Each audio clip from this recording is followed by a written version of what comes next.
नमस्कार फ्रेंड, मैं विजयलक्ष्मी अपने चैनल में आपका स्वागत करती हूँ। आज यूपी आरओ का पेपर था।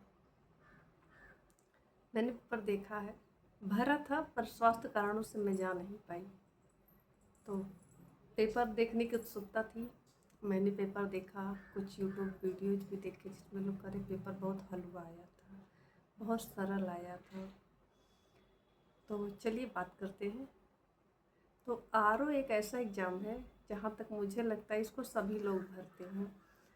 इसको जो पीसीएस की तैयारी कर रहे हैं वो भी भरते हैं, जिन्होंने ग्रेजुएशन कर रखा है वो भी भरते हैं। किसी का जीके तैयार है तो वो लगता है कि मैं कर लूँगा, वो भरते हैं। 60 प्रश्न हिंदी का देख के हिंदी वाले भी भर देते हैं।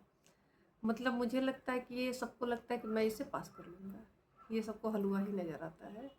और जो भी मतलब बीएड है, नेट है, हिंदी से एमए है या फिर किसी और फील्ड की भी तैयारी कर रहे हैं, वो आरओ का एग्ज़ाम दे देते हैं।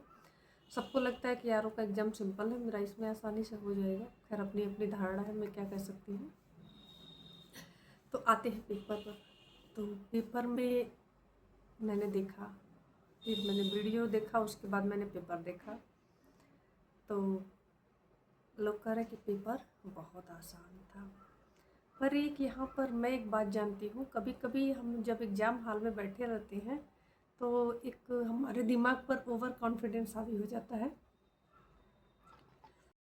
मैंने भी ऐसा कई बार देखा है कि एग्जामिनेशन हॉल से निकलते समय लोग बहुत उत्साहित होते हैं, बहुत ज़्यादा। अरे घर परिवार जो बाहर खड़े रहते हैं, बहुत अच्छा गया मेरा, बहुत अच्छा गया मेरा, हो जाएगा। तो रिजल्ट के टाइम कहीं दिखाई नहीं देते हैं। तो इसमें दो कारण होते हैं मुझे जहाँ तक लगता है। पहले तो वो अपने फैमिली मेम्बर को भ्रम में रखते हैं कि ताकि अभी मेरी मतलब कुटाई ना शुरू हो जाए या अभी मुझे डांट न पड़ने लगे, तो उनको एक उसमें रखते हैं कि नहीं मेरा पेपर अच्छा हुआ है। और दूसरा कारण ये होता है कि वो खुद भ्रम में होते हैं कि मेरा पेपर अच्छा हुआ है, पेपर हलवा आया हुआ था और मैंने तो सारा कर दिया है। पर ऐसा होता नहीं है। वो जो हलवा दिखने वाला पेपर होता है बहुत ट्रिकी होता है, सारे उत्तर एक से लगते हैं। तो जब बहुत डीप और बहुत अच्छे से पढ़ा होता वही आंसर दे पाता है। तो किसी भी प्रश्न पत्र को लेकर ये हल्ला मचाने की ज़रूरत नहीं है कि ये सरल था, ये हलवा था। आंसर की आने दीजिए ना, उसके बाद बताइएगा कि आपके कितने प्रश्न बन रहे हैं, कितना आप कट ऑफ में आ रहे हैं कि नहीं आ रहे हैं। आपके 120 बन रहे हैं, 125 बन रहे हैं, उसी समय ये डिसाइड होगा कि पेपर सरल था कि कठिन था। अभी जब तक आंसर की नहीं आया है तब तक नहीं कहा जा सकता है। क्योंकि ये लोग जो चिल्ला रहे हैं ना कि पेपर सरल था, पेपर सरल था, जब आंसर किया जाएगा ये कहीं दिखते नहीं है।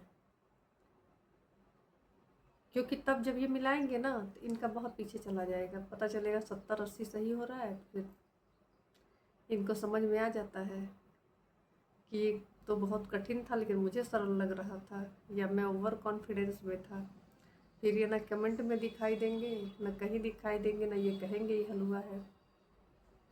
तो मेरे हिसाब से एक बार प्रश्न पत्र को फिर पढ़िए, फिर मिलाइए, फिर देखिए कितने बन रहे हैं, आंसर का वेट करिए, तब डिसाइड करिए कि ये पेपर सरल था कि कठिन था। शुरू शुरू में तो सबको लगता है, एग्जामिनेशन हॉल में भी लगेगा, एग्जामिनेशन हॉल के बाद भी लगेगा। पर मुझे जहाँ तक मैंने अनुभव किया है, यही सिचुएशन सबसे ख़तरनाक होती है। जब हमको ये लगने लगता है ना कि पेपर सरल है, तो हम पेपर को हल्के में ले लेते हैं और सॉल्व भी हल्के में करते हैं, और यही चीज़ हमारे पे भारी पड़ जाती है। हमको तो अरे पेपर बहुत आसान है, बस ऐसा देखते चलो करते चलो, यही चीज़ भारी पड़ती है कि हम उसको ध्यान से पढ़ते नहीं, ध्यान से उत्तर नहीं लगाते, कुछ का कुछ लगा के आते हैं और मेरिट से बाहर हो जाते हैं। तो कभी भी अगर पेपर सरल भी दिखे तो ओवर कॉन्फिडेंस में नहीं, तो लंबी सांस लीजिए और ध्यान से पढ़िए, फिर उसको सॉल्व करिए। फिर धीरे धीरे आपको समझ में आने लगेगा कि पेपर सरल दिख रहा है, वाकई सरल है कि नहीं है। तो अब भी फिर मैं कहूँगी आंसर की का वेट करिए, तब पता चलेगा पेपर कैसा है। अगर मेरी बात से सहमत हो तो लाइक ज़रूर करिएगा और अपना कमेंट में दीजिएगा। फिर मैं वीडियो को बंद करती हूँ। नमस्कार।